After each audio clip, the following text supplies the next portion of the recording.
اما بعد فاعوذ باللہ من الشیطان الرجیم بسم اللہ الرحمن الرحیم. حدیث پاک میں ہے من سر ان یلقى اللہ راضیا عنہ فلیکثر الصلاۃ علیہ. جو بندہ اس بات کو پسند کرتا ہے کہ جب اللہ پاک کی بارگاہ میں حاضری ہو تو اللہ پاک اس سے راضی ہو جائے تو اس کو چاہیے کہ مجھ پر کثرت سے درود پاک پڑھے. تو اللہ پاک کو راضی کرنے کا ایک ذریعہ کیا ہوا؟ کثرت سے درود پاک پڑھنا. ہم دن بھر میں بہت سارے کام کاج کرتے ہیں، بہت ساری فضول باتیں کر جاتے ہیں، بہت سارے گناہوں بھری باتیں کر جاتے ہیں. ان مرتبہ درود پاک پڑھ لیا جائے تو علماء نے فرمایا، شاہ عبداللہ محدث دہلوی رحمۃ اللہ علیہ فرماتے ہیں کہ یہ کثرت سے درود پاک پڑھنا ہے. اور جو کثرت سے درود پاک پڑھتا ہے، نبی پاک صلی اللہ علیہ وسلم فرماتے ہیں میں قیامت کے دن اس کی شفاعت کروں گا. تو روزانہ 313 مرتبہ درود پاک پڑھنے کی عادت بنائیں. لفظوں کے اعتبار سے چھوٹا درود پاک ہے صلی اللہ علیہ وسلم. 10 12 15 منٹ لگیں گے. آپ اگر 313 بار پڑھنا چاہیں تو اگر 313 مرتبہ پڑھنے میں اتنی بڑی خوشخبری ملتی ہو کہ سرکار فرماتے 13 مرتبہ درود پاک پڑھیں، اللہ پاک ہمیں کثرت سے درود پاک پڑھنے کی توفیق عطا فرمائے. صلو علی الحبیب صلی اللہ علی محمد صلی اللہ علیہ وسلم. الحمدللہ رمضان المبارک کا جو مہینہ ہے بڑا ہی بابرکت مہینہ ہے اور یہ نزول قرآن کا مہینہ ہے. شہر رمضان الذی انزل فیہ القرآن. یہ رمضان کا مہینہ وہ مہینہ ہے جس میں قرآن کو نازل کیا گیا اور قرآن کے ذریعے سے الحمدللہ قرآن پاک پڑھا اور سنا جاتا ہے. یہ اللہ پاک کی بڑی نعمت ہے کہ اس نے ہمیں قرآن پڑھنے اور سننے کی سعادت عطا فرمائی ہے. اللہ پاک قرآن پاک میں ارشاد فرماتا ہے ھذا کتاب انزلناه مبارک فاتبعوه واتقوا لعلکم ترحمون. ارشاد فرمایا یہ کتاب ہے جس کو ہم نے نازل کیا ہے، بڑی برکت والی کتاب ہے، لہذا اس کی اتباع کرو اور اللہ سے ڈرتے رہو، تقوی اپنے اندر رکھو تاکہ تم پر رہے. تو یہ جو بیان فرمایا کہ مبارک کر نازل ہوا وہ بھی برکت والا، جبرائیل امین علیہ السلام. جس مہینے میں قرآن نازل ہوا وہ بھی برکت والا، رمضان المبارک. اور جس ذات پر یہ قرآن نازل ہوا وہ ذات بھی بڑی برکت والی ہے، بلکہ ان ذات سے نسبت حاصل کرنے کی برکت سے یہ امتی بھی برکت والے بن جاتے ہیں. تو اس اعتبار سے یہ برکت والی کتاب ہے. لیکن اس بات کو بیان کرنے کے بعد اللہ پاک نے ایک اور بات ارشاد فرمائی فاتبعوا. یہ قرآن جو ہم نے نازل کیا کی تعلیمات پر عمل کرنا. تلاوت کرتے ہیں تھوڑا اس کے بارے میں بھی سمجھ لیتے ہیں کہ قرآن پاک کو پڑھنا کیسے برکت ہے، سننا کیسے برکت ہے، اور جو اس کا اصل مقصد ہے وہ انشاءاللہ میں آپ کو مختصر کر کے بتاؤں گا. اللہ پاک نے قرآن پاک میں ارشاد فرمایا الذین آتیناہم الکتاب یتلونہ حق تلاوتہ. وہ لوگ کہ جن کو ہم نے قرآن عطا کیا ہے وہ جیسا قرآن پڑھنے کا حق ہے ویسے اس کی تلاوت کرتے ہیں. اب قرآن کو پڑھنے کا حق کیا ہے اس کے بارے میں ہمیں سمجھنا بہت ضروری ہے. ہم یہ سمجھتے ہیں کہ ہم نے قرآن بس ایک مرتبہ پڑھ لیا یا کسی سے سن لیا تو ہمیں بہت اچھا قرآن پڑھنے آتا ہے، تو یہ بہت بڑی غلط فہمی ہے. قرآن پاک کو جو پڑھنا ہے یہ ایک علم ہے، یہ ایک فن ہے، اور فن جب تک سیکھا نہیں جاتا اس وقت تک آ نہیں سکتا. آپ دنیا کا کوئی بھی فن اٹھا کر دیکھ لیں، جب تک آپ وہ فن سیکھیں گے نہیں آپ وہ کام اچھے انداز میں کر نہیں سکتے. آپ چھوٹی سی چھوٹی مثال لے لیں، ڈرائیونگ بھی اگر بندہ بغیر سیکھے کرتا ہے تو گاڑی ٹھوک کر آ جاتا ہے یا بندہ ٹھوک کر آ جاتا ہے، یعنی کوئی نہ کوئی نقصان پہنچاتا ہے. تو قرآن کو پڑھنا بھی ایک فن ہے اور اس فن کا نام ہے علم تجوید. جب تک بندہ علم تجوید نہیں سیکھتا اس وقت تک وہ اچھے انداز میں قرآن تلاوت نہیں کر سکتا. اور جب بندہ بغیر سیکھے قرآن کی تلاوت کرتا ہے تو پھر عبداللہ ابن مسعود رضی اللہ تعالیٰ عنہ کیا فرماتے ہیں رب قارئ والقرآن یلعنہ. بہت ہی قرآن پڑھنے والے ایسے ہیں کہ جب وہ قرآن پڑھتے ہیں تو قرآن ان پر لعنت کر رہا ہوتا ہے. کیوں لعنت کر رہا ہوتا ہے؟ کہ انہیں قرآن پاک صحیح پڑھنے ہی نہیں آتا. اس کی میں آپ کو ایک دو مثالیں دیتا ہوں کہ جو بھی زبان ہے، جو بھی لینگویج ہے، اس کو ادا کرنے کا ایک ایکسنٹ ہوتا ہے، ایک پروناؤنسیشن ہوتا ہے. اگر آپ اس سے ہٹیں گے تو آپ غلطی کرنے والے شمار ہوں گے. مثال کے طور پر اگر میں کہوں کہ واٹر کی اسپیلنگ کیا ہے تو پروناؤنسیشن میں تو او آ رہا ہے لیکن اسپیلنگ میں اصل کیا ہے اے. اگر آپ اسپیلنگ سناتے ہوئے او کہیں گے تو بھی آپ غلطی پر ہیں. اور اگر آپ اسپیلنگ دیکھتے ہوئے پروناؤنسیشن غلط کریں گے، آپ کہیں گے بھائی WA ہے تو میں ویٹر پڑھتا ہوں، تو بھی آپ غلطی کرنے والے شمار ہوں گے۔ تو ہر زبان کا ایک انداز ہوتا ہے، عربی کا بھی ایک انداز ہے۔ اگر عربی کو آپ نے صحیح لہجے میں، صحیح انداز میں، صحیح تجوید کے ساتھ نہ پڑھا تو آپ گناہگار ہوں گے، ثواب کے مستحق نہیں ہوں گے۔ مثال کے طور پر قرآن پاک کے اندر ہی اللہ تبارک و تعالیٰ کی صفت کو بیان کیا گیا علیم، یعنی بہت جاننے والا۔ اللہ پاک بہت جاننے والا ہے، اور قرآن پاک کے اندر ہی جگہ بہ جگہ یہ لفظ استعمال کیا گیا ہے علیم حمزہ کے ساتھ۔ اب عین نکلتا ہے اندر سے، اس کے نکلنے کا ایک طریقہ ہے، علیم عین، اور علیم یہ نارمل حمزہ کے ساتھ پڑھا جاتا ہے۔ اب اگر کسی نے علیم کو علیم پڑھ دیا تو معنی تبدیل ہو گیا، وہ گناہگار بھی ہوگا، اور اگر نماز میں اس طرح کی حرکت کی تو نماز بھی ٹوٹ جائے گی۔ اب ہم میں سے کون عین کو صحیح ادا کرتا ہے؟ علیم کون نکالتا ہے؟ یہاں تو نارملی علیم کو بھی علیم پڑھتے ہیں، علیم کو بھی علیم پڑھتے ہیں۔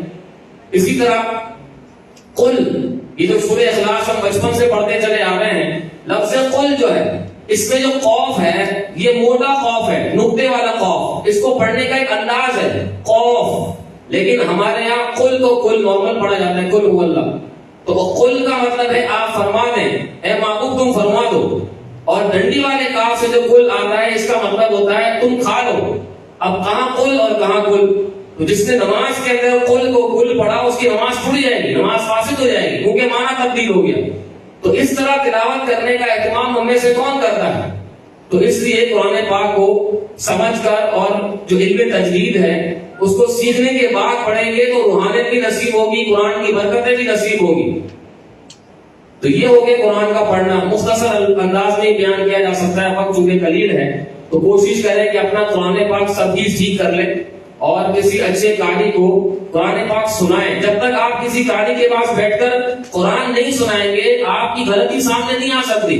آپ اگر اپنے طور پہ خوش ہوتے رہے، نہیں یار میں تو بڑا اچھا قرآن پڑھتا ہوں، میری تو آواز بڑی اچھی ہے، تو اس طرح کبھی بھی آپ کامیاب نہیں ہو سکتے، کیونکہ قرآن پڑھنے کا تعلق صرف آواز کے ساتھ نہیں ہے، اصل ہے علم تجوید۔ ایک بندہ وہ ہے کہ جس کی آواز اچھی نہیں ہے لیکن وہ پڑھتا علم تجوید کے مطابق ہے تو وہ اچھا قرآن پڑھنے والا شمار ہوگا، اور وہ فرق ہے جس کی آواز بڑی اچھی ہے اور تجوید بھی اچھی ہے تو بہت ہی اچھی بات ہے، سبحان اللہ۔ لیکن اگر صرف آواز پر ہی آپ ڈیپینڈ کرتے رہے اور تجوید کو نہ دیکھا تو آواز چاہے جتنی خوبصورت ہو وہ قرآن اچھا پڑھنے والا شمار نہیں ہو سکتا۔ اور ہمارے یہاں کئی مقامات پر صرف آواز دیکھی جاتی ہے کہ اس کی آواز کیسی ہے، آواز اچھی ہے بھائی بہت اچھا قاری ہے، ہاں حالانکہ ایسا نہیں ہے۔ قرآن پڑھنے کا تعلق علم تجوید کے ساتھ ہے۔ اگر آپ کو تجوید آتی ہے تو آپ اچھے قاری ہیں، اور تجوید کے اندر جو بیسک ہے وہ ہے جو قرآن کے جو حروف ہیں اس کی ادائیگی درست ہونی چاہیے، عین، حا، قاف، کاف، لا، طا، یہ پڑھنے کا انداز ہے۔ یہ صرف جو قاری صاحبان ہیں ان کے لیے نہیں ہے، جو بھی قرآن پڑھنے والا ہے اس پر لازم ہے کہ وہ تجوید سیکھے۔ اعلیٰ حضرت امام احمد رضا خان رحمۃ اللہ علیہ نے فرمایا کہ کتنی تجوید جس سے نماز درست ہو سکے یہ ہر مسلمان پر فرض عین ہے، نہیں سیکھے گا تو گناہ گار ہوگا۔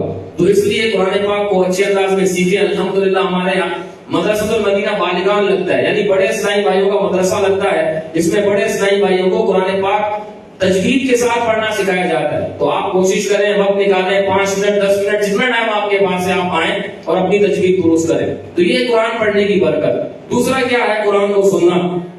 قرآن کو سننا بھی بڑا باعث سے برکت ہے، اور یہ قرآن کو سننا اسی وقت باعث سے برکت بنے گا جب ہم اچھے قاری کو سنیں گے، اچھی آواز کی ہو اور ساتھ ساتھ اس کی تجوید بھی اچھی ہو تو قرآن سننے کا لطف بھی کچھ اور ہوتا ہے۔ نبی پاک صلی اللہ علیہ وسلم صحابہ کو فرمایا کرتے تھے کہ مجھے قرآن پڑھ کر سناؤ، اور جب صحابی قرآن پڑھ کر سناتے تھے تو نبی پاک صلی اللہ علیہ وسلم کی آنکھوں میں آنسو آ جایا کرتے تھے۔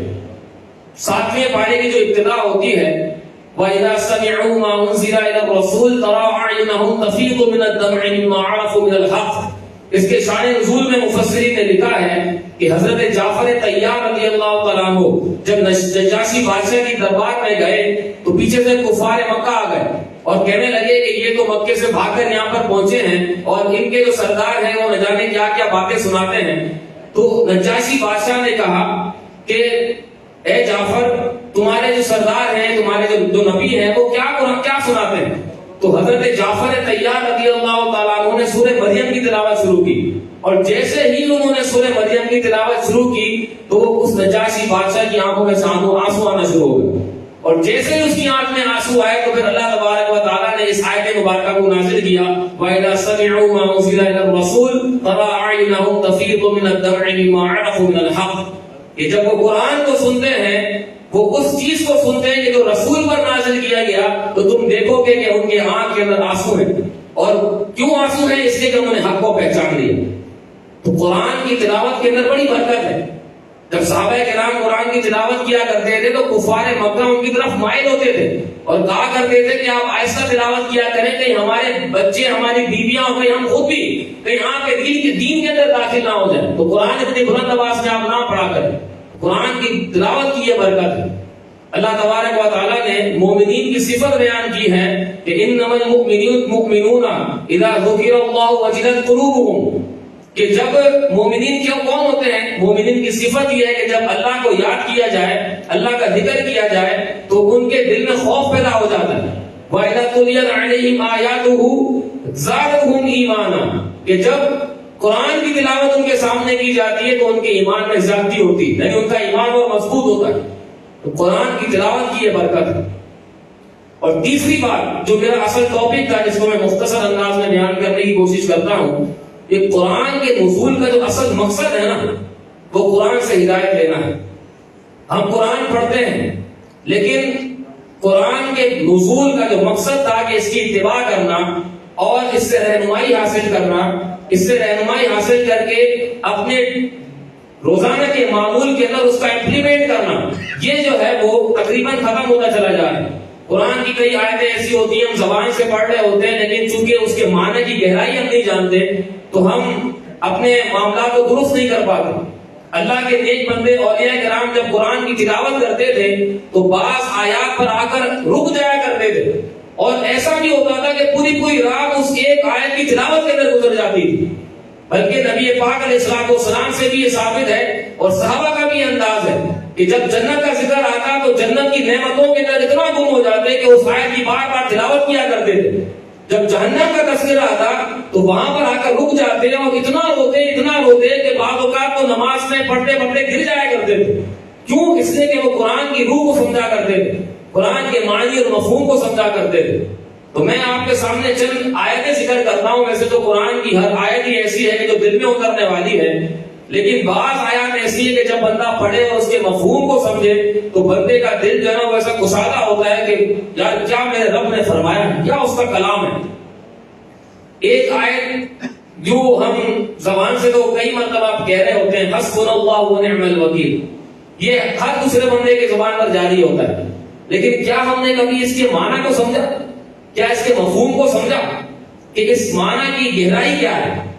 ہم یہ کہہ رہے ہیں حسبنا اللہ ونعم الوکیل، میرا رب مجھے کافی ہے، اور وہ کتنا ہی بہترین کارساز ہے۔ اب ہمیں کوئی پریشانی، کوئی مشکل پہنچے تو ہم دنیا جہاں کو بتا رہے ہوتے ہیں، ادھر سے ادھر پریشانی کے عالم میں گھوم رہے ہوتے ہیں، سوچ رہے ہوتے ہیں کہ یار یہ ساری مصیبتیں مجھ پہ کیوں ٹوٹ پڑی۔ زبان سے کہہ رہے ہیں حسبنا اللہ ونعم الوکیل، اور اپنے پریشانی کا اظہار ہر دوسرے بندے کے سامنے کر رہے ہوتے ہیں۔ یہ حسبنا اللہ ونعم الوکیل کی طاقت آپ دیکھیں کیا ہوتی ہے۔ حضرت ابراہیم علیہ السلام کو حکم ہوتا ہے کہ اپنی زوجہ کو ایسے مقام پر چھوڑ کے آؤ کہ جہاں پر نہ آبادی ہے نہ کھانے پینے کا کچھ انتظام ہے۔ حضرت ابراہیم علیہ السلام نے یہ نہیں کہا کہ یا اللہ کو رزق کیسے ملے گا، وہاں تو کوئی رہتا بھی نہیں ہے، میرے بیوی بچوں کا کیا ہوگا، نہ، اللہ کا حکم آ گیا حسبنا اللہ ونعم الوکیل، مجھے میرا رب کافی ہے، مجھے میرا رب کافی ہے، اور وہ بہترین کارساز ہے۔ ابراہیم علیہ السلام اپنے بچے، چھوٹے سے بچے کو اور اپنی زوجہ کو لے کر جب جہاں آج خانہ کعبہ ہے، مکہ مکرمہ ہے، وہاں جا کر چھوڑ کے آ رہے ہیں اور واپس آ رہے ہیں۔ اب ہمیں کتنی ٹینشن ہوتی ہے، بعض اوقات ہم کہتے ہیں یار کیا کریں، بیوی بچوں کے لیے حرام بھی کمانا پڑتا ہے، بیوی بچوں کے لیے یہ بھی کرنا پڑتا ہے، نمازیں چھوڑنی پڑتی ہیں، یعنی زبان سے نہیں کہہ رہے ہوتے لیکن ان کے انداز سے لگ رہا ہوتا ہے کہ بھائی رزق کمانا بھی تو بہت بڑی عبادت ہے۔ تو بالکل عبادت ہے، لیکن نماز کے بعد نماز اہم ترین عبادت ہے۔ تو ابراہیم علیہ السلام نے جب بی بی ہاجرہ رضی اللہ عنہا کو وہاں چھوڑا، جب جانے لگے تو بی بی ہاجرہ رضی اللہ تعالیٰ عنہ نے ابراہیم علیہ السلام سے سوال کیا کہ آپ ہمیں کہاں چھوڑ کے جا رہے ہیں؟ ایک مرتبہ سوال کیا، کوئی جواب نہیں دیا۔ دوسری مرتبہ سوال کیا، کوئی جواب نہیں دیا. تیسری مرتبہ بی بی ہاجرہ رضی اللہ عنہا نے کہا کہ کیا یہ اللہ کا حکم ہے؟ تو ابراہیم علیہ السلام نے سر کے اشارے سے کہا کہ یہ اللہ کا حکم ہے.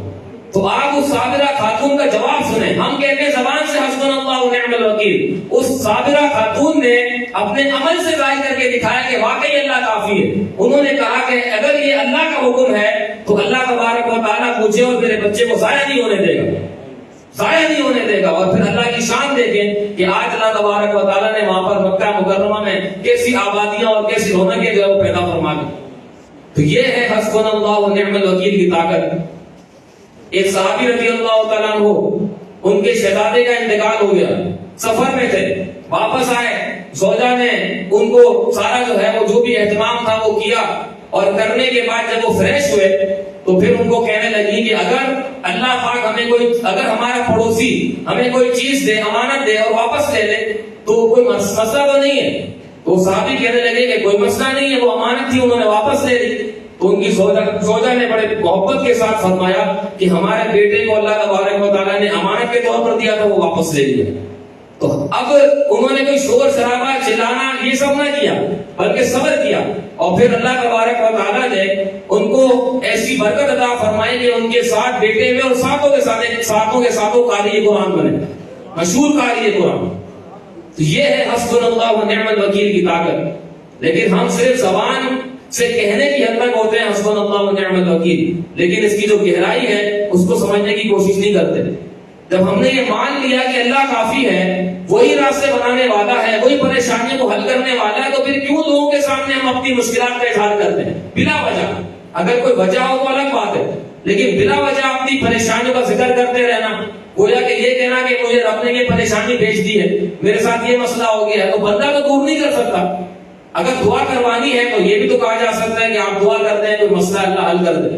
لیکن لوگوں کے سامنے روتے رہنا، آنسو بہاتے رہنا، پریشانیوں کا اظہار کرتے رہنا، تو یہ ہرگز مناسب نہیں. اور بعض اوقات جو پریشانی ہوتی ہے یہ بندے کے درجات کو بلند کرنے کے لیے ہوتی ہے، یہ عارضی طور پر ہوتی ہے، یہ معمولی سی تکلیف ہوتی ہے. اللہ تبارک و تعالیٰ اس پریشانی کی برکت سے آگے کے لیے راستے آسان کر دیتا ہے. میں آپ کو اس کی مثال دیتا ہوں. یہ جو پریشانی آتی ہے بعض اوقات انسان کے اپنے حق میں بہتر ہوتی ہے. کیسے ہوتی ہے؟ ایک مرتبہ ایک جہاز کسی مقام پر جا رہا تھا. اب ایک شخص پیچھے سے آیا اور کہا کہ بھائی میرا بھی کچھ سامان ہے، مجھے بھی سوار کر لو اور مجھے بھی کنارے تک پہنچا دینا. لوگوں نے کہا بھائی جگہ فل ہو گئی ہے، ہم آپ کو نہیں لے جا سکتے، فل ہو گیا جگہ، آپ نہ سامان آ سکتا ہے نہ آپ آ سکتے ہیں. لیکن اس نے بڑی التجا کی، بھائی برائے مہربانی مجھے بٹھا لو، آپ کی مہربانی ہوگی. کچھ نہ کچھ کر کے اس کو بٹھا لیا. آگے جیسے ہی درمیان میں پہنچے تو جہاز ڈگمگانے لگا. تو لوگوں نے یہ اتفاق رائے سے فیصلہ کیا کہ یہ ہم نے اضافی بندہ بٹھایا تھا نا، اس کو باہر کرو، اس کا سامان بھی باہر پھینکو اور اس کو بھی باہر پھینکو. آپس میں مشورہ کر کے انہوں نے اس کو باہر پھینک دیا. اب وہ بندہ سوچنے لگا کہ یار ایک تو سواری نہیں مل رہی تھی، سواری ملی تو درمیان میں آ کے میرے کو ہی پھینک دیا، سامان بھی پھینک دیا، اب میں کیا کروں؟ اچھا بھائی وہ کسی طرح سامان کے سہارے تیرتا تیرتا تیرتا کنارے پہ آ گیا. کچھ جیسے وہ کنارے پر آیا تو ایک بہت بلند آواز جناب اس کو سنائی دی. جیسے دھماکے کی آواز ہوتی نا ویسے اس کو دھماکے کی آواز سنائی دی. اور جب اس نے پیچھے مڑ کر دیکھا تو دیکھا کہ سارا کا سارا جہاز جو ہے وہ سمندر کے اندر ڈوب گیا اور سارے تہس نہس ہو گئے. اب آپ دیکھیں یہ پریشانی اس بندے کی بھلائی کے لیے تھی یا نہیں تھی؟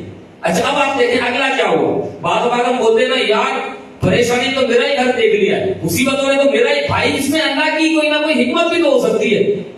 وہ رب ہے، وہ چاہے وہ پریشانی کے حال میں رکھے، وہ چاہے تو راحت کے حال میں رکھے. جب راحت کا حال تھا تب تو ہم نے کسی کو نہیں بتایا، تب تو ہم نے اعلان نہیں کیا کہ دیکھو میرے بھائیوں میں بڑی راحت میں زندگی گزار رہا ہوں. ہم تو اس وقت بھی اپنا منہ روتا ہوا کرتے ہیں، یار بڑے حالات خراب ہیں، یار صبح شام اللہ کی نعمتوں میں رہتے ہو، صبح شام کھانا پینا کرتے ہو، اچھے سے اچھا کھاتے ہو، پھر بھی رب کی ناشکری کرتے ہو. تو اب اس بندے نے کیا کیا، جیسے وہ کنارے پہ آیا دیکھا کہ بھائی ایک شامیانہ سا لگا ہوا ہے. اس نے کہا چلو شکر ہے بھائی کچھ تو راحت ملی، نہیں تو یہاں پر یہ بھی شاید میسر نہ آتا. وہ آیا شامیانہ، اس کے بعد جو بھی سامان تھا اس نے آگ واگ لگائی کہ کچھ کھانا پینا کروں. جیسے اس نے آگ لگائی نا، کیونکہ وہاں قریب کے اندر نہ کوئی ویسے کھانے پینے کا اہتمام تھا نہ کوئی آبادی تھی. پریشان تو بڑا ہوا کہ یار آبادی نہیں، میں کروں گا کیا، آخرکار مر ہی جاؤں گا. تو تو اس نے کہا چلو یار میں کچھ جو بھی ہے انتظام تو کروں. اس نے تھوڑی جو بھی دیکھ گئی تھی اس کے پاس جلائی, اور جیسے ہی آگ لگائی تو آگ کے شعلے ایسے بڑھ گئے کہ پورے شامیانہ کو جلا کے رکھ دی.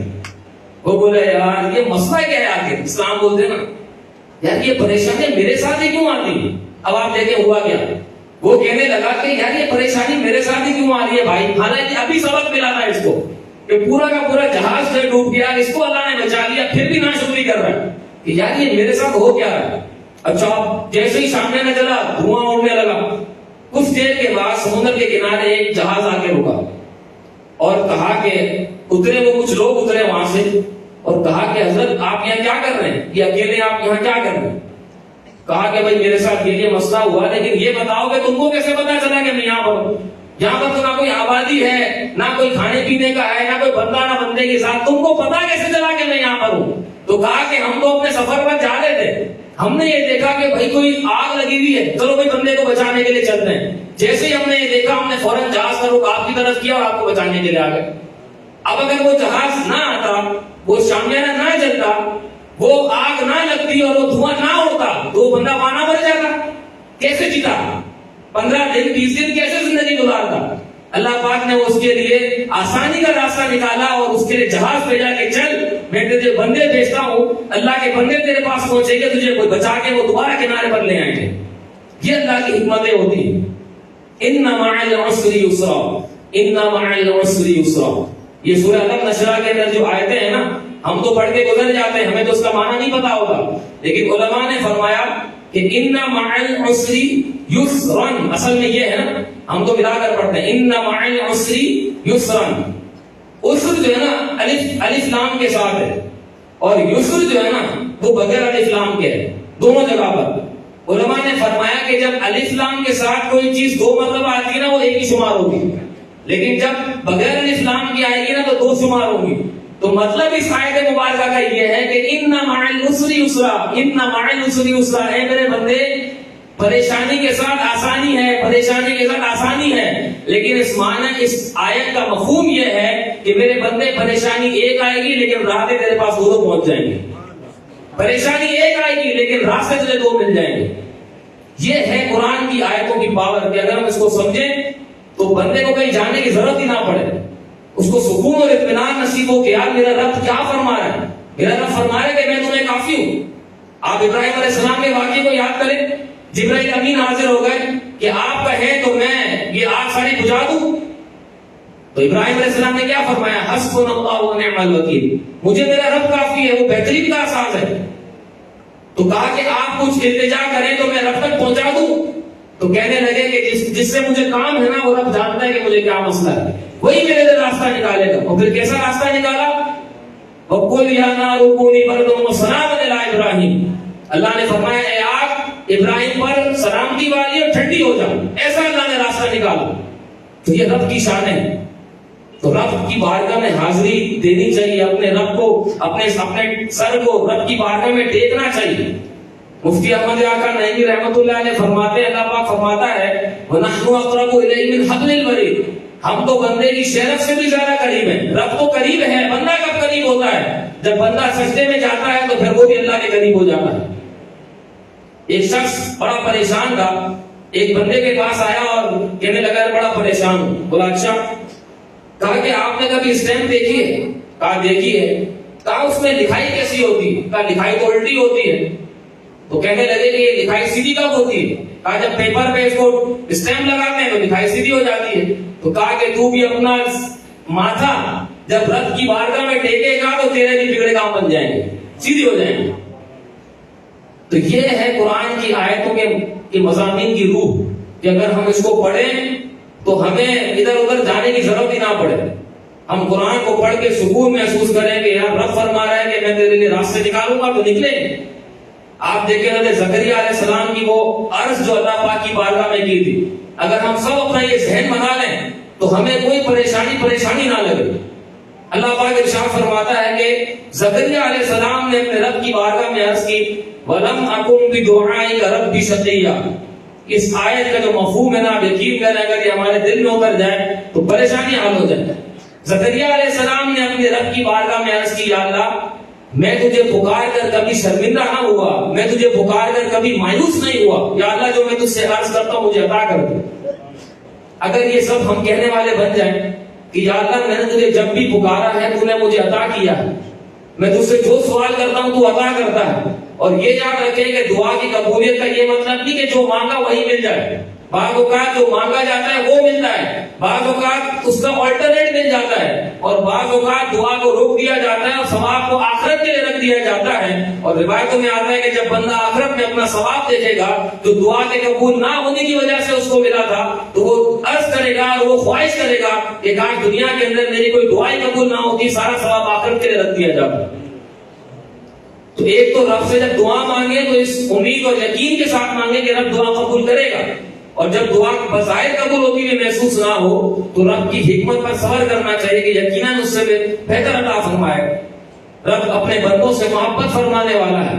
اللہ پاک فرماتا ہے ما یفعل اللہ بعذابکم ان آمنتم وشکرتم، کہ اگر تم شکر گزار بن جاؤ اور ایمان والے بن جاؤ تو اللہ تمہیں عذاب دے کے کیا کرے گا؟ عذاب اللہ پاک دینا چاہتا نہیں ہے، لیکن بندوں کے کام ایسے ہوتے ہیں کہ وہ عذاب میں مبتلا ہو جاتے ہیں۔ تو اللہ پاک فرماتا ہے کہ اگر تم ایمان والے بن جاؤ اور اللہ کے شکر گزار بن جاؤ تو اللہ تمہیں عذاب دے کے کیا کرے گا؟ وہ بے پرواہ ہے، وہ کسی کا محتاج نہیں ہے، لیکن عذاب کسی کو دیا جاتا ہے تو اس کے اپنے ہی ہاتھوں کے کرتوت ہوتے ہیں جس کی وجہ سے اسے عذاب دیا جاتا ہے، جس کی وجہ سے اسے پریشانی آتی ہے، جس کی وجہ سے اس کے مال میں تنگی آتی ہے، جس کی وجہ سے اس کی اولاد میں تنگی آتی ہے۔ تو اس لیے قرآن سے اپنا رشتہ مضبوط کریں۔ پریشانیاں مصیبتیں اگر آتی ہیں رب سے رو لگائیں، یا اللہ تو ہی کام بنانے والا ہے، میرا کام بنا دے، میرے بگڑی بنا دے، میرے مسائل حل کر دے۔ آج کے دور میں کون ہے جس کو پریشانی نہیں ہے؟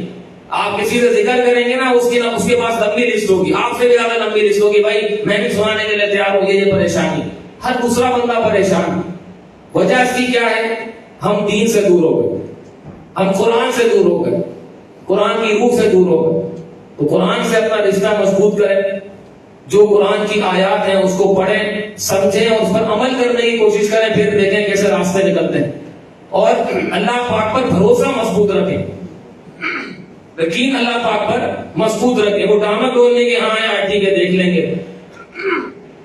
اللہ پاک سے اگر بھروسہ مکمل ہوا نا پھر اللہ تبارک و تعالیٰ ایسے راستے بناتا ہے۔ حدیث پاک میں آتا ہے کہ اللہ پر توکل ایسے رکھو اس طرف پرندے رکھتے ہیں کہ صبح کو بھوکے جاتے ہیں لیکن شام کو پیٹ بھر کر واپس آتے ہیں۔ ایسا توکل تم اختیار کرو، پھر دیکھو اللہ کے لیے اللہ تمہارے لیے کیسے راستے نکالتا ہے۔ تو پوری پریشانی ہو، مصیبت ہو، آزمائش ہو، غم نہ کریں، بے صبری اور ناشکری کا مظاہرہ نہ کریں۔ الحمدللہ اگر کمپیئر کرنے جائیں تو پھر بھی لاکھوں سے بہتر ہے، لاکھوں سے اللہ پاک نے ہمیں بہتر رکھا ہے۔ 3 وقت کا کھانا کھا رہے ہیں، لباس جسم پر ہے، فٹ پاتھ میں ہم میں سے کون سوتا ہو؟ وہ بھی ایسے افراد ہیں، لیکن دین نے یہ سکھایا ہے کہ ہمیشہ آپ میں سے دنیا کے معاملے میں نیچے والے کو دیکھو، اگر کوئی فٹ پاتھ پہ بھی سوتا ہے وہ اور نیچے والے کو دیکھو۔ یہ تقسیم ہے رب کی، یہ اس کی عطا ہے، وہ جس کو چاہے جو عطا کرے۔ وہ بادشاہ حقیقی ہے، وہ مالک ہے، وہ پروردگار ہے۔ جب ہم رب پر ایمان لے کر آ گئے تو اب ہمارا کام نہیں ہے کہ ہم اس کی تقسیم پر غور کرتے رہیں کہ اس کو یہ کیوں ملا، اس کو یہ کیوں ملا، مجھے کیوں نہیں ملا۔ تو یہ معاملہ رب کے سپرد کر دیں۔ اللہ پاک ارشاد فرماتا ہے جو اللہ سے ڈرتا ہے اللہ تبارک و تعالیٰ اس کے لیے راستے نکال دیتا ہے۔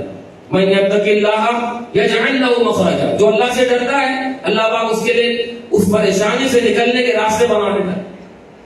اور جو اللہ پر بھروسہ رکھتا ہے اللہ تبارک و تعالیٰ اس کو کافی ہے۔ ومن یتوکل علی اللہ فهو حسبہ، جو اللہ پر توکل کرتا ہے پھر اللہ اس کو کافی ہے، اور تو پھر اللہ جب اس کو کافی ہے تو پھر اس کو اور کسی چیز کی ضرورت ہی نہیں۔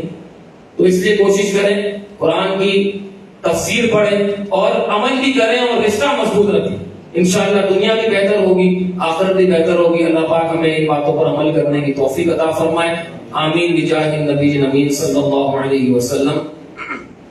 انشاءاللہ بھی ایک نمازی بھائی نے یہ خواہش کا اظہار کیا تھا کہ کچھ الوداعی کلام ایسے پڑھ دیے جائیں، تو انشاءاللہ الوداعی کلام کے چند اشعار پڑھے جائیں گے، اس کے بعد انشاءاللہ دعا ہوگی۔ تو تمام سے بیٹھے انشاءاللہ، امید ہے کہ 11 تک ہم فارغ ہو جائیں گے، تو کوشش کریں کہ آخر تک بیٹھے رہیں۔ انشاءاللہ مزید جو ہے وہ دقت پیدا ہوگی، سوچ پیدا ہوگا۔ اللہ پاک ہمیں دین کے کاموں میں بڑھ چڑھ کر حصہ ملانے کی توفیق عطا فرمائے۔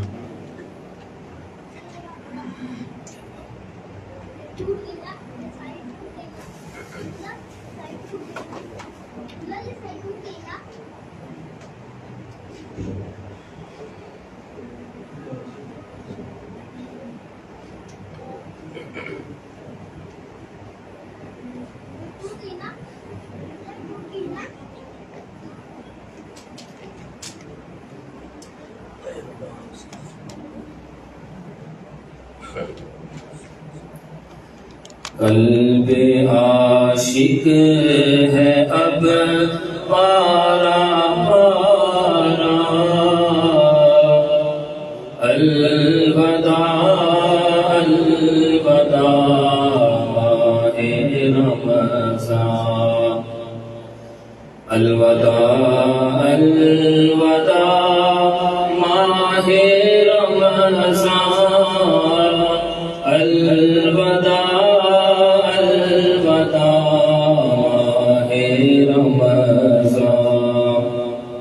کلفت ہجر و فرقت نے مارا،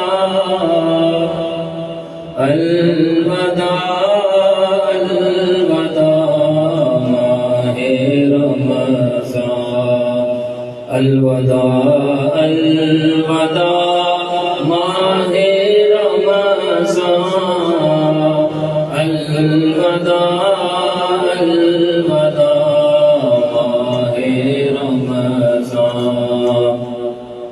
مسجدوں میں بہار آ گئی تھی، چوک در چوک آتے نمازی، ہو گیا کم نمازوں کا جذبہ، الوداع الوداع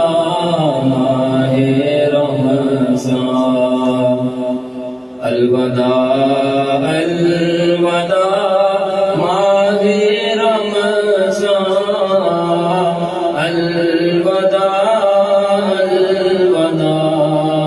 ماہ رمضان، الوداع الوداع ماہ رمضان، الوداع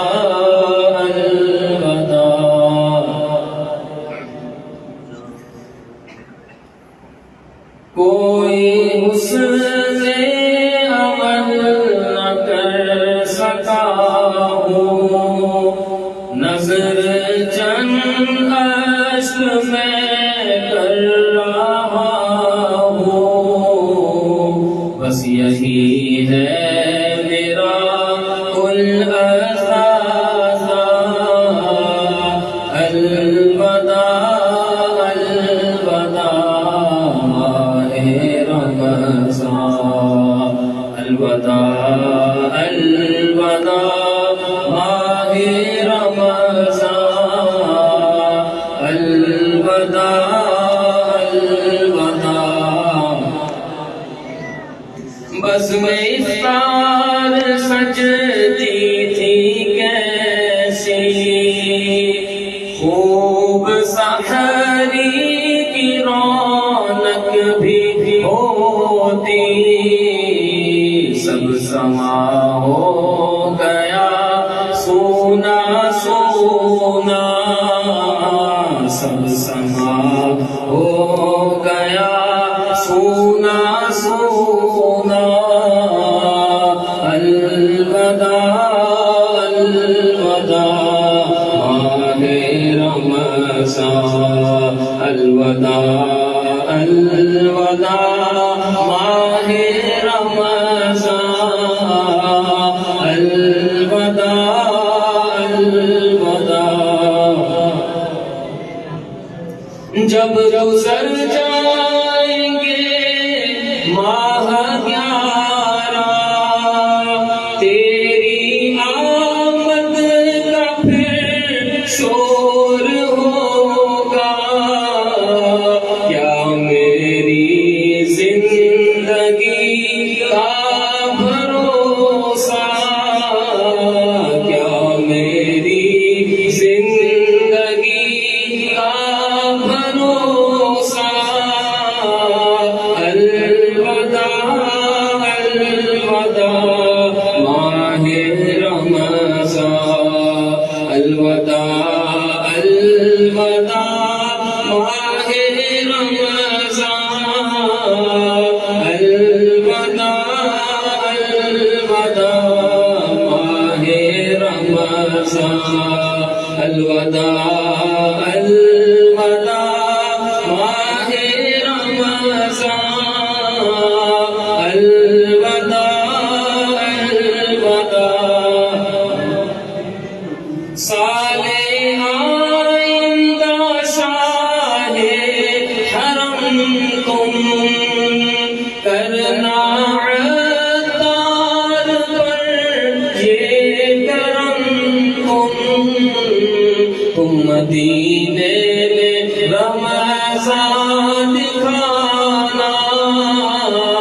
تم مدینے میں رمضان دکھانا، تم مدینے میں رمضان دکھانا، الوداع الوداع ماہ رمضان، الوداع الوداع ماہ رمضان،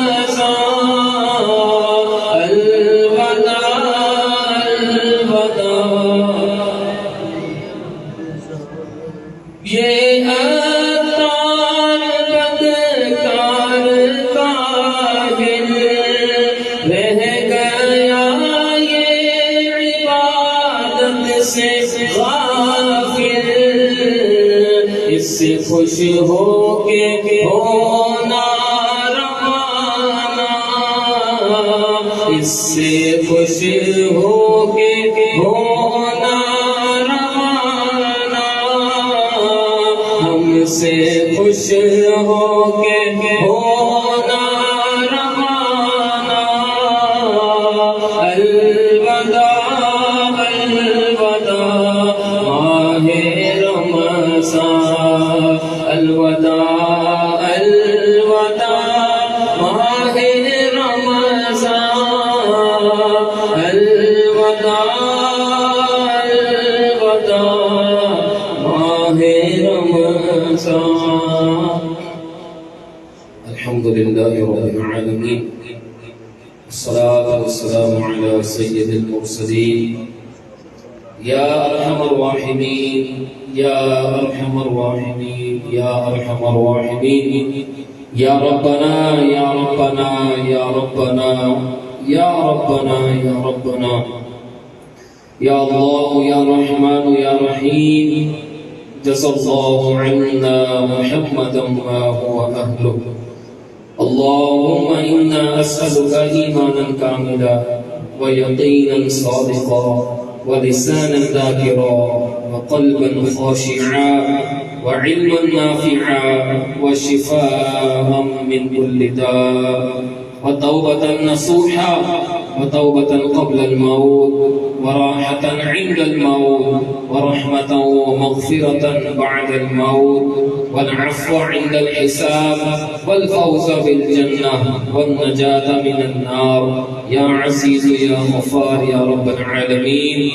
اللهم إني أعوذ بك من فتنة النساء وعذاب القبر، اللهم رب ارحمهما كما ربياني صغيرا، اللهم إني أسألك العافية في الدنيا والآخرة، اللهم إني أسألك العافية في ديني ودنياي وأهلي ومالي، اللهم استر عوراتي وآمن روعاتي، اللهم إني أعوذ بك من زوال نعمتك وتحول عافيتك وفجاءة نقمتك وجميع سخطك، اللهم رب ارحمهما كما ربياني صغيرا۔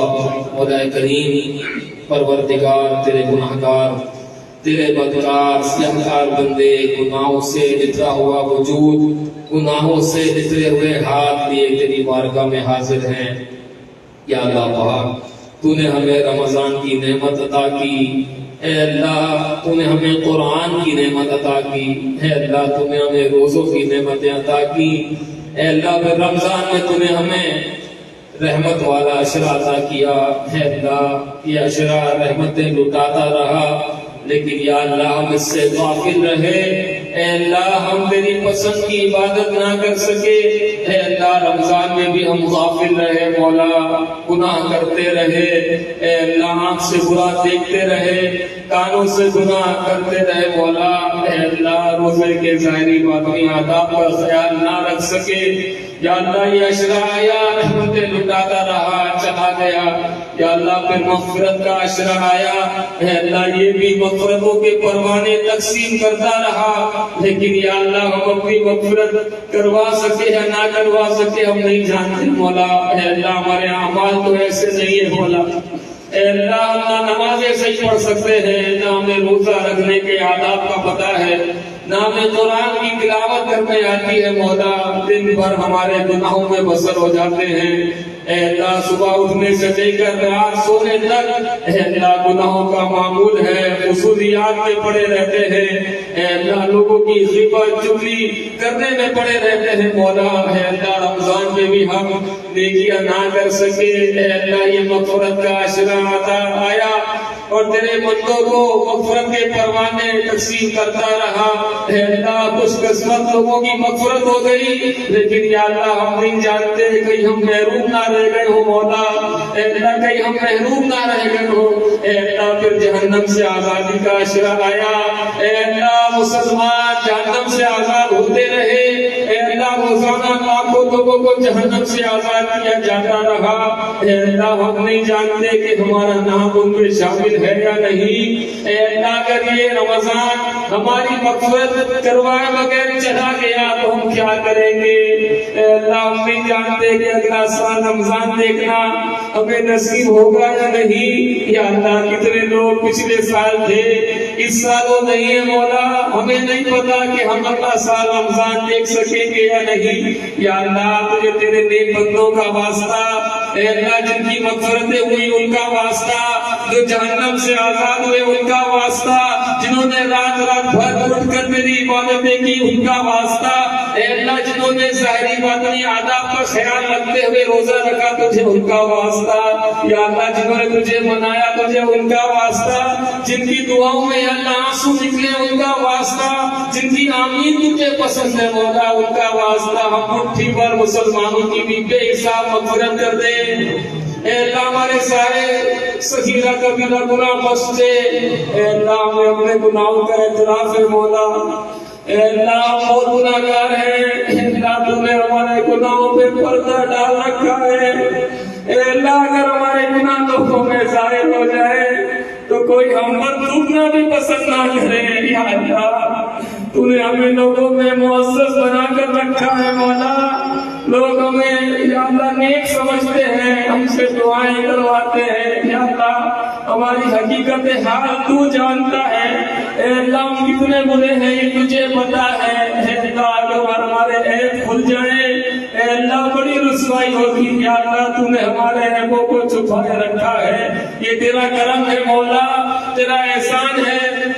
تو جانتا ہے کہ رات کے اندھیرے میں ہم سے کیا گناہ ہوتے ہیں، دن کے اجالے میں ہم کون کون سے گناہ کرتے ہیں، کون کون سے گناہوں کے خیالات ہمارے دل میں آتے ہیں مولا یہ سب جانتا ہے تو۔ یا اللہ ہم کان پکڑتے ہیں، گناہوں کا اقرار کرتے ہیں مولا۔ یا اللہ تو رحیم ہے، تیری رحمت بہت وسیع ہے مولا۔ اے اللہ تو گناہگاروں کو بخشنے والا ہے۔ اے اللہ بندہ زمین و آسمان کو بھی گناہوں سے بھر دے لیکن تیری بارگاہ میں سچی توبہ کرے تو توبہ قبول کرتا ہے مولا۔ اے اللہ ہماری ماں بھی ہمیں عذاب میں نہیں دیکھ سکتی، تو ہماری ماں سے بڑھ کر ہم سے محبت کرنے والا ہے۔ اے اللہ اپنے مٹھی پر مسلمانوں کو معاف فرما دے۔ اے اللہ اس محفل میں تو تیرا محبوب بندہ ہے مولا، تجھے اس کا واسطہ ہمیں بخش دے میرے مولا۔ اے اللہ یہ رمضان ہماری مغفرت کروا بغیر نہ جائے، اے اللہ یہ رمضان ہماری مغفرت کروا بغیر نہ جائے۔ اے اللہ ہم کو بخش دے، اے اللہ ہم کو بخش دے، اے اللہ ہماری کوتاہیوں کو خطاؤں کو معاف کر دے۔ اے اللہ اتنے گناہوں کے باوجود بھی تو ہمیں نعمتیں عطا کر رہا ہے۔ اے اللہ اچھی سحریاں افطاریاں عطا کر رہا ہے، اچھے کھانے مل رہے ہیں، اے اللہ اچھے لباس مل رہے ہیں۔ یا اللہ ساری نعمتیں تو مل رہی ہیں مولا، پھر کس چیز کی کمی ہے؟ یا اللہ تو ہم سے راضی ہو جا، اے اللہ ہم سے ہمیشہ ہمیشہ کے لیے راضی ہو جا۔ اے اللہ ایک لمحے کے کروڑوں میں حصے کے لیے بھی تو ہم سے ناراض مت ہونا۔ اے اللہ دنیا میں کوئی ہمارا دوست ناراض ہو جائے ہمیں اس کی فکر رہتی ہے۔ یا اللہ اگر تو ہم سے ناراض ہو گیا، اے اللہ تیرے محبوب ہم سے روٹ گئے، ہم کہاں جائیں گے مولا؟ قیامت کے دن کس کی بارگاہ میں جائیں گے؟ اے اللہ کس کی پناہ لیں گے مولا؟ کس کی کی شفاعت کا سوال کریں گے، اے اللہ ہم سے ہمیشہ ہمیشہ کے لیے راضی ہو جا، اے اللہ اپنے محبوب کو بھی ہم سے راضی کر دے، یا اللہ پاک ہمیں اپنی نافرمانی سے بچا لے، ہمیں عبادت کا ذوق اور شوق نصیب کر دے، سجدوں کی لذتیں عطا کر دے، نمازوں کا شوق دے دے مولا، اے اللہ نمازوں کا شوق عطا کر دے، نمازوں میں کمزوریاں ہیں مولا، جیسے تیسے نمازیں پڑھتے ہیں، تجھے تیرے محبوب بندوں کا واسطہ جیسی وہ نمازیں پڑھتے تھے ہمیں وہ نمازوں میں سے حصہ عطا کر دے، اے اللہ ہمیں خشوع و خضوع کے ساتھ نماز پڑھنے کی توفیق دے دے، اے اللہ ہمیں ہر عمل تیری رضا کے لیے کرنے کی توفیق دے دے، اخلاص عطا کر دے مولا، تھوڑا سا عمل بھی کرتے ہیں تو لوگوں کو بتانا شروع کر دیتے ہیں، اے اللہ ہمیں اخلاص عطا کر دے، تعریف سننے کے شوق سے ہمیں بچا لے، یا اللہ پاک ہم سے راضی ہو جا، اے اللہ ہم سے ہمیشہ ہمیشہ کے لیے راضی ہو جا،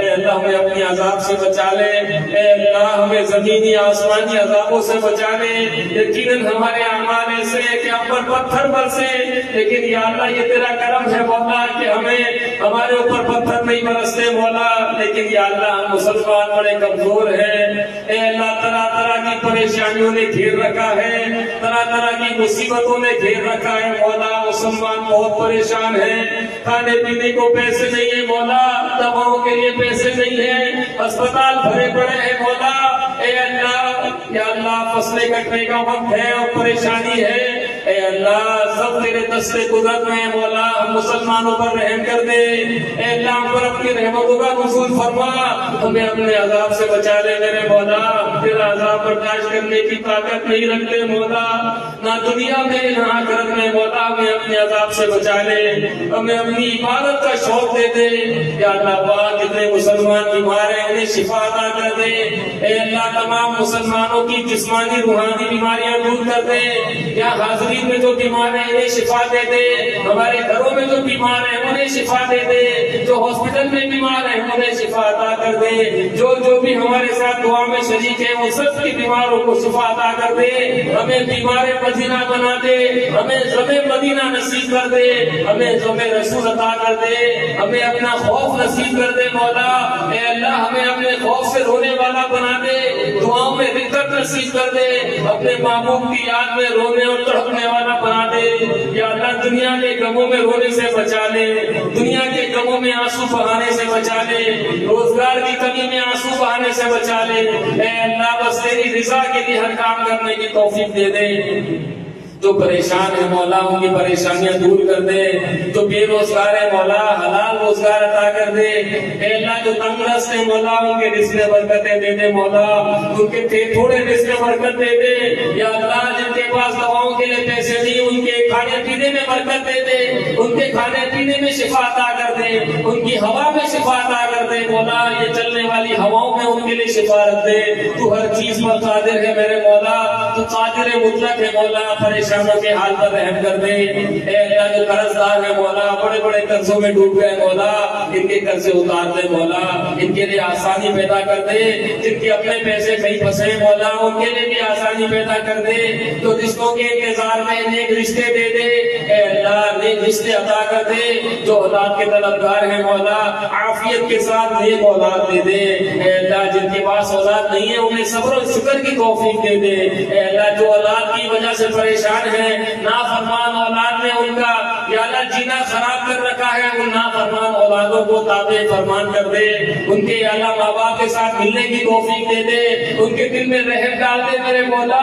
اے اللہ ان نافرمان بچوں کے دلوں میں رحم ڈال دے، انہیں اپنے ماں باپ کی قدر کرنے کی توفیق دے دے مولا، اے اللہ ماں باپ بڑے پریشان ہیں مولا، اے اللہ ماں باپ اپنی اولادوں کی وجہ سے بڑا پریشان ہے مولا، کرم کر دے مولا، ان اولادوں کے دلوں میں رحم ڈال دے مولا، جس ماں باپ نے ان کو پال پوس کر بڑا کیا، اے اللہ ان کو اپنی ماں باپ کی قدر نصیب کر دے، اے اللہ ہمارے والدین کو بھی صحت اور عافیت والی طویل عمر دے دے، جو زندہ ہے مولا انہیں عافیت کے ساتھ دراز عمر عطا کر دے، اے اللہ ہمارے والدین دونوں یا دونوں میں سے ایک جو اس دنیا سے رخصت ہو گئے مولا ان کی بے حساب مغفرت کر دے، اے اللہ ان کو جنت الفردوس میں اعلیٰ مقام دے دے، ان کی قبر پر رحمت و رضوان کے پھولوں کی بارش کر دے، یا اللہ پاک ہمارے والدین پر رحم کر دے، اے اللہ ان کے قبر کے عذاب سے بچا لے، ان کو کروٹ کروٹ چین اور سکون نصیب کر دے مولا، ان کو کروٹ کروٹ چین سکون عطا کر دے، قبر پر یا اللہ اپنے نور کی بارش فرما دے، اے اللہ ان پر رحم کرنا مولا، ہمارے ماں باپ پر رحم کرنا، اے اللہ اسی سال حج کی سعادت دے دے، اے اللہ بار بار مدینے پاک کی حاضری نصیب کر دے، اے اللہ رمضان مکہ ادا کر دے، رمضان میں اگلے سال ہمیں مکے کی حاضری نصیب کر دے، رمضان میں مدینے کی حاضری نصیب کر دے، اے اللہ رمضان میں طواف خانہ کعبہ نصیب کر دے، یا اللہ رمضان میں صحیح کی سعادت دے دے، اے اللہ مقام ابراہیم پر دعانا پڑھنے کی توفیق دے دے، یا اللہ پاک لبیک کی سزائے لکھنے کی سعادت دے دے،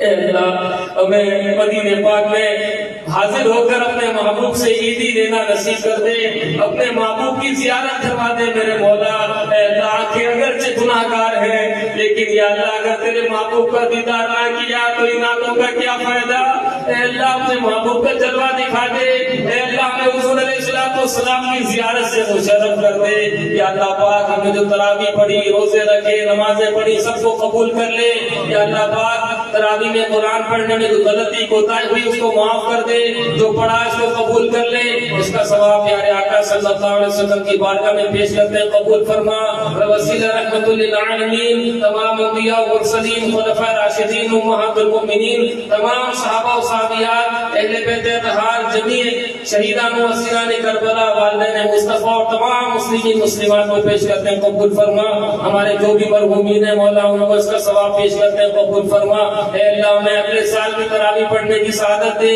اے اللہ اچھے انداز میں قرآن سننے پڑھنے کی سعادت دے، اے اللہ جنہوں نے قرآن پڑھا ان کو مزید یا اللہ برکت عطا فرما، ہمارے حافظ صاحب کے حافظے میں اور برکت عطا فرما، ان کو اور اچھے انداز میں قرآن پڑھنے کی ہمیں سننے کی سعادت نصیب فرما، یا اللہ پاک ہماری دعاؤں پر التجاؤں پر رحمت کی نظر فرما، جو مانگ سکے وہ عطا کر دے، جو نہ مانگ سکے مولا اپنی مانگے عطا کر دے، اے اللہ ہمارے اسلامی سینٹر کو برکت عطا فرما، اس کے نمازوں میں برکت عطا فرما، جو اس کو آباد کرنے کے لیے کوششیں کرتے ہیں سب کے گھر بار کو آباد فرما، اے اللہ ہماری قبروں کو آباد فرما، اے اللہ جنت میں اپنے محبوب کا پڑوس عطا فرما، اے اللہ حشر کے دن بھی ہمیں یا اللہ نیک لوگوں کا ساتھ عطا کر دے، اے اللہ ہمارے والدین، ہمارے علماء، ہمارے پیر و مرشد سب کا سایہ ہم پر دراز فرما، یا اللہ ہمیں اپنی اولاد کی خوشیاں دیکھنا نصیب فرما، اے اللہ ہماری اولادوں کو بد مذہبوں اور بد مذہبیت سے محفوظ فرما، انہیں سنیت پر استقامت عطا فرما،